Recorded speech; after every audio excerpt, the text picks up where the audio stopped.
इस यहाँ की रक्षा करेंगे, क्योंकि रक्षा हम ऐसा कर नहीं रहे हैं, प्रभु मुझसे करवा रहा है।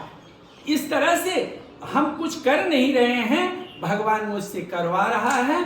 ग्रंथ बना भाव कुतूहलम, भाव मन से होता है और भक्ति आत्मा से होती है, जीव से होती है। सत्य स्वरूप ही परमात्मा का है, राम सत्य स्वरूप है, सबके चित्त में रमे हुए हैं।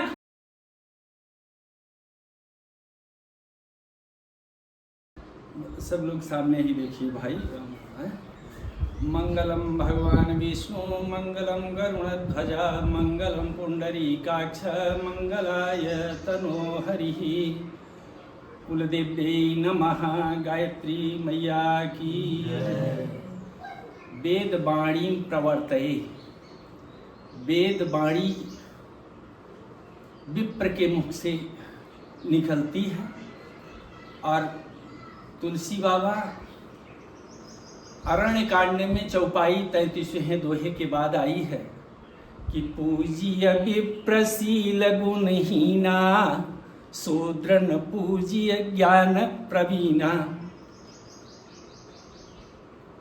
विप्र की पूजा की जाती है और हमारा ये जन्म स्थल, जन्मभूमि गंगा सरजू के मध्य है।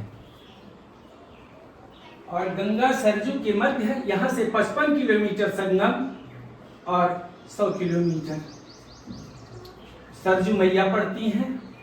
मध्य भाग में वेद वाणी प्रवर्तये, वेद की उत्पत्ति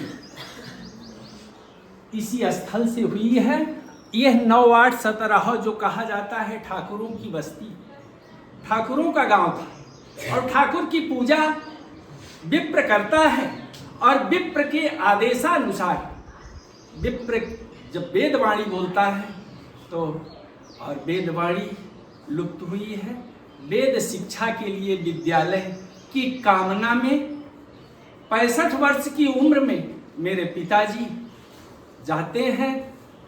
प्राइमरी पाठशाला के अध्यापक राम प्रसाद ओझा से बताते हैं कि कल रविवार है, कल आपको आना है मेरे दरवाजे पर, और दरवाजे पर बच्चों को लेकर के आना है। तो प्रभात फेरी का समय निकलेगा, बच्चों को लेकर के आइएगा।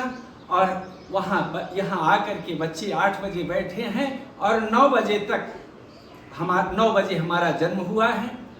और वेदवाणी की संस्कृत विद्यालय के ही विद्यार्थी बनेंगे, लेकिन हरियानाथ को नाथ भगवान राम का क्षेत्र था और हम 11 वर्ष में अनाथ हुए, माता पिता से रहित हुए।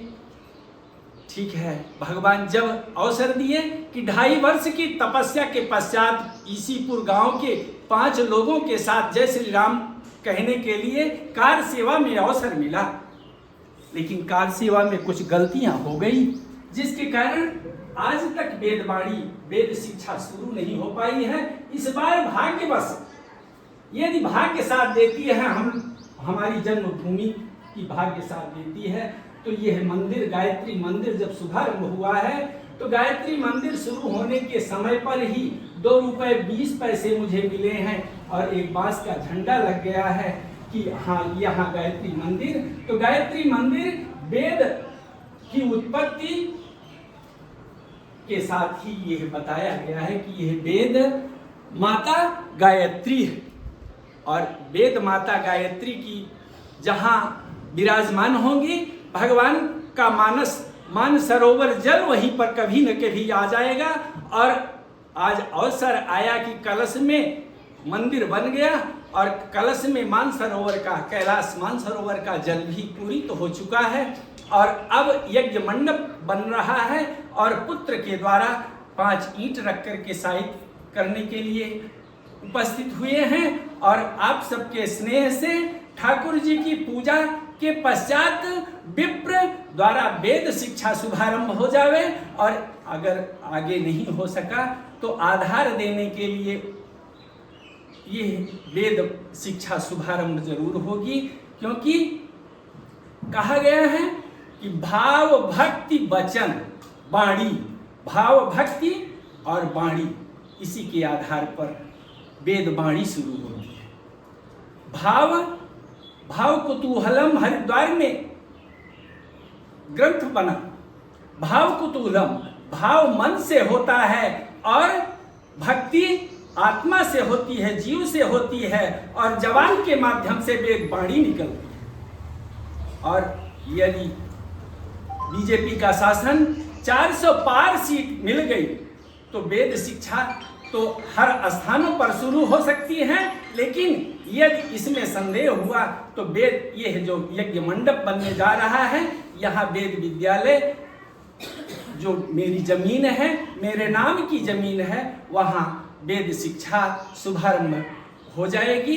जब पुनः आदि कैलाश की यात्रा हम करके वापस आएंगे तो उस समय भूमि पूजन करके अपनी जमीन में ही या जहां भगवान की कृपा होगी, गंगा सरजू के मध्य में ईसीपुर गांव में वेद शिक्षा के माध्यम से अंग्रेजी शिक्षा के माध्यम से वेद शिक्षा, चूंकि विज्ञान वहां नहीं पहुंच सकता है जहां तक वेद है, तो अतः और आज की ही तिथि जो यज्ञ मंडप का शुभारंभ हो रहा है, वहां यज्ञ मंडप पुत्र प्रभंजय के माध्यम से 5 ईंट रखवा रहे हैं और 5 ईंट रखने के बाद यह यज्ञ मंडप बनना शुरू होगा। यज्ञ मंडप जब बन जाएगा, यज्ञ मंडप के बनने के पश्चात जब 12 जून से 19 जून आदि कैलाश की यात्रा है और आदि कैलाश के दर्शन में सफलता मिलते ही जब वहां से वापसी आएंगे तो जैसे भी शासन का जन मन का सहयोग मिलेगा, भाव भक्ति और जबान यह सत्य होगी और सत्य स्वरूप ही परमात्मा का है। राम सत्य स्वरूप हैं, सबके चित्त में रमे हुए हैं और जय श्री राम का नाम जो 90 से ही लालायित है, जन्म से ही उद्देश्य है और जन्म से उद्देश्य होने के बाद सन 2000 में चंडीगढ़ धाम में ओम मूल रामायण का 9 दिन पारण हुआ और बाद में ठीक है 5 बार सहस्त्र चंडी यज्ञ प्रतापगढ़ जनपद में हो चुकी है, लेकिन आज अवसर मिला है कि यज्ञ मंडप शुभारंभ हो जावे और यज्ञ मंडप शुभारंभ आज से होगा। ठीक है, नवरात्र बीतने के पहले से ही जो वेद शिक्षा में आवश्यक है कि यदि वेद शिक्षा से डॉक्टरेट डिग्री भी दी जाएगी तो विवाह पद्धति, क्योंकि बादशाह कामसूत्र मुझे प्राप्त हुआ है, गॉड गिफ्टेड मुझे प्राप्त हुआ है, तो वह विवाह पद्धति से, विवाह पद्धति हम आज से ही लेखन शुरू कर देंगे। विवाह पद्धति का लेखन करेंगे, वह डॉक्टरेट डिग्री के लिए होगा। और जब विवाह पद्धति, जब कलयुग में यही क्रम लगा है कि स्त्री पुरुष में झगड़ा लगाया जाता है और इस बाप बेटे में झगड़ा लगाया जाता है, अतः जो आज ये शुभारंभ हो रहा है कि मंदिर ये है पुत्र नाती कोई बनाएंगे, कुल बनाएंगे और यही रक्षा करने वाले इस यहाँ की रक्षा करेंगे, क्योंकि रक्षा हम ऐसा कर नहीं रहे हैं, प्रभु मुझसे करवा रहा है। इस तरह से हम कुछ कर नहीं रहे हैं, भगवान मुझसे करवा रहा है और यदि भगवान मुझसे करवाता है तो भले जितने दिन का जीवन है उस समय तक शिव स्वरोदय जो स्वर ज्ञान के लिए ग्रेजुएशन डिग्री में आवश्यक होगा और बन ही स्वरम जो अग्नि का कि जिससे हमारे तन यानी कि पोषित होते हैं, जठराग्नि भी जिससे प्रबल हो जाती है, हमारा स्वास्थ्य सही रह जाता है, 400 वर्ष भी जीवन जी सकता है मनुष्य, वह वन स्वरम पोस्ट ग्रेजुएट में आवश्यक होगा। और बादशाह कामसूत्र जो 25 सूत्र है, भृगु सूत्र भी 25 ही है और बादशाह कामसूत्र भी 25 है। विवाह पद्धति में आचार्य का गुण सहित ये वर्णन होगा कि पूज्य विप्रशील गुणहीना। फिर विप्र जिसका कहना भगवान मानते हैं, प्रभु श्री राम मानते हैं, तो उनके कहने से यह विप्र यजमान को ही भगवान मानने वाले पुरोहित के घर में जन्म हुआ, जिनका नाम श्री स्वर्गीय रामेश्वर प्रसाद तिवारी है और उनके ही लघु पुत्र होने के नाते यह निमित्त परमात्मा माता पिता मुझे बनाए हैं और इस तरह से जब बनाए हैं तो कोशिश करने में हमें कुछ परेशानी एहसास न हो। यही प्रभु से प्रार्थना है कि या विद्या सा विमुक्तये, वही विद्या विद्या कही जाती है जो मोक्ष के लिए हेतु बन जाए। तो कर्म कोई भी करते हैं वो तो बंधन का कारण है, कर्म ही बंधन का कारण है, लेकिन कर्म ही बंधन का कारण है भले, लेकिन बिना कर्म किए युक्ति मिलेगी नहीं।